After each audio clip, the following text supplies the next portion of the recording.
Baiklah, selamat pagi anak-anak yang dikasih oleh Tuhan. Pagi hari ini kita sudah memasuki di bab yang keempat setelah anak-anak mengikuti PTS, penilaian tengah semester, khususnya anak-anak kelas 7. Bapak mengharapkan semua tetap berjalan dengan baik. Nah, anak-anak pagi hari ini kita akan memasuki mata pelajaran agama Kristen di bab yang keempat dengan judul yaitu dosa dan pertobatan.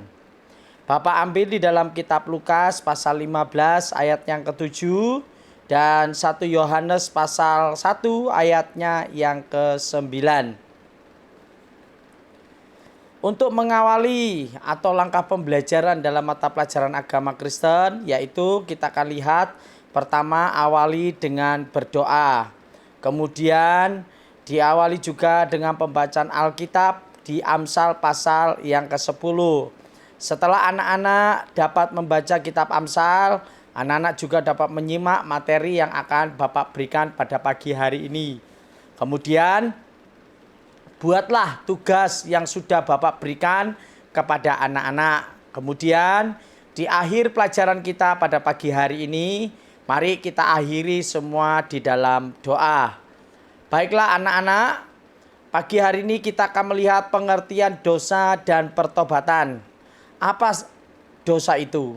Dosa adalah segala perbuatan, perasaan, atau pikiran yang tidak sesuai dengan hukum Allah. Ini termasuk melanggar perintah Allah dengan melakukan apa yang salah menurut Allah. Di dalam 1 Yohanes pasal 3 ayat 4 dan 1 Yohanes pasal 5 ayat 17. Kemudian, apa perbedaan antara dosa dan kesalahan? Dosa adalah kejahatan terhadap hukum ilahi atau hukum Allah.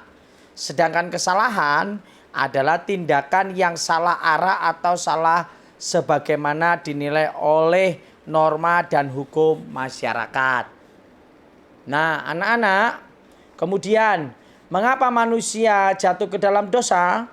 Awal mula manusia jatuh ke dalam dosa ialah karena keinginan daging. Sayangnya Adam dan Hawa memilih untuk menolak kasih Allah dan menolak taat kepada Allah. Sehingga mereka lebih percaya pada rayuan iblis atau si ular pada waktu itu. Padahal Allah sudah memperingatkan mereka. Allah sudah menegur mereka. Tetapi karena kesalahan mereka lah dan pelanggaran Adam, maka manusia semua berdosa. Namun anak-anak, adapun juga akibat dari dosa adalah dosa menyebabkan kerusakan moral di dalam diri manusia yang menentang semua kehendak baik manusia. Yaitu dosa membuat manusia menolak untuk tunduk kepada Allah dan firman-Nya. Bisa anak-anak baca di dalam Roma pasal 1 ayat 18 sampai dengan ayat yang ke-25. Kemudian dosa adalah perseteruan dengan Allah. Jadi hubungan manusia dengan Allah menjadi berseteru atau tidak harmonis. Anak-anak bisa membaca di dalam Roma pasal yang kelima ayat yang ke-10. Kemudian dosa menyebabkan senang kita melakukan ketidakadilan. Nah ini, karena dosa seringkali kita senang dengan ketidakadilan. Sehingga mengakibatkan suatu pelanggaran yang tidak menyenangkan oleh orang lain. Roma pasal 11 ayat yang ke-32. Kemudian dosa memasuki umat manusia melalui Adam. Seperti Bapak sudah bilang tadi, karena pelanggaran dosa Adam dan Hawa, sehingga kita juga menjadi orang yang berdosa. Roma pasal 5 ayat yang ke-12. Kemudian akibat dosa adalah dosa mengakibatkan hubungan antara manusia dengan Allah menjadi rusak. Jadi dosa ini membuat hubungan manusia dengan Allah menjadi rusak. Dosa juga mengakibatkan konflik dalam diri seseorang, seperti racun mematikan. Dosa meracuni seluruh sistem dalam diri kita. Jadi ketika kita sudah berbuat dosa, kita pengen lagi berbuat dosa, pengen lagi berbuat dosa. Sehingga seperti racun yang ada di dalam diri kita. Kemudian dosa mengakibatkan rusaknya hubungan manusia dengan sesama dan alam.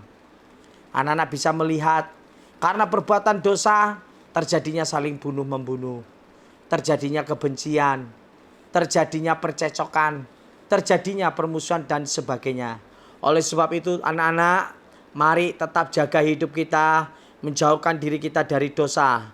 Sekarang bagaimana pengertian dari pertobatan? Kalau kita sudah mempelajari dosa, sekarang kita akan mempelajari pertobatan. Pertobatan adalah tindakan orang yang berdosa untuk berbalik kepada Allah setelah Roh Kudus meyakinkan dia akan dosa, yang membawa perubahan dalam pikiran, keinginan, sikap, dan penebusan yang membenarkan dia. Oleh sebab itu anak-anak bisa membaca di dalam Yohanes pasal 3 ayat 7 dan Roma 12 ayat yang kedua. Jadi pertobatan ini adalah mengembalikan hubungan kita dengan Allah. Sebagaimana kita kalau mengakui setiap dosa kita bertobat kepada Allah, maka kembali hubungan kita dengan Allah menjadi baik. Kemudian langkah-langkah pertobatan kita bisa melihat di sini. Menyadari dan takut kepada Tuhan. Jangan takut kalau kita berbuat salah, karena Allah mau mengampuni setiap kesalahan kita. Lihat contoh bangsa Israel, ketika mereka melakukan dosa, melakukan pelanggaran, Allah tetap mengasihi mereka. Walaupun hukuman itu tetap berjalan, tetapi Allah mencintai mereka. Karena apa? Karena mereka menyadari akan dosa yang sudah mereka berbuat. Jangan berhenti untuk mengikut Tuhan. Kemudian beribadah kepada Tuhan dengan segenap hatimu. Jangan setengah-setengah. Lalu bentuk pertobatan dalam hidup Kristiani ada dua. Yang pertama yaitu pertobatan batin. 1 Petrus pasal 4 ayat yang ke-8. Kita harus saling mengasihi karena Allah telah mengasihi kita terlebih dahulu. Yang kedua yaitu pertobatan melalui perbuatan perdamaian dan keadilan. Yesaya pasal 1 ayat 17 sampai dengan 18. Allah tidak pernah memperhitungkan setiap kesalahan dan pelanggaran dosa yang kita pernah lakukan. Karena apa? Karena Allah mengasihi kita. Oleh sebab itu juga kita harus mau mengampuni orang yang bersalah kepada kita. Seperti doa Bapa kami yang mengajarkan untuk kita saling mengampuni. Kemudian anak-anak, ada beberapa hal tentang pertobatan. Anak-anak bisa melihat ada 10 langkah di sini. Yaitu akui dosa yang sudah diperbuat, singkirkan rasa marah, tinggalkan rasa hidup yang lama, tinggalkan atau ubah perilaku, perbaiki masalah yang ditimbulkan, ambil hikmat dari dosa yang sudah pernah kita perbuat, dan jangan kembali kepada dosa itu. Hidup pada jalan yang menyenangkan Tuhan, bergabung dengan komunitas gereja, baca Alkitab, mengaku dosa, dan berdoa dan berubah di tengah-tengah lingkungan kita. Pertobatan seseorang dilihat dari buahnya. Jika dia tidak menghasilkan buah pertobatan, itu adalah sebuah kemunafikan. Jadi anak-anak, engkau dilihat dari buah, yaitu kehidupanmu. Kalau kamu bertobat, kamu berarti sudah menghasilkan buah. Sebagaimana kalau anak-anak makan buah, pasti anak-anak makan yang terbaik buah itu. Tidak mungkin anak-anak makan buah yang tidak yang terbaik. Sama dengan kehidupan kita. Kita pun juga dilihat dari buahnya, yaitu kehidupan kita. Oleh sebab itu, anak-anak, mari tetap jaga kehidupan kita supaya kita tidak jatuh ke dalam dosa dan bertobat kepada Tuhan Yesus, minta ampun kepada Tuhan.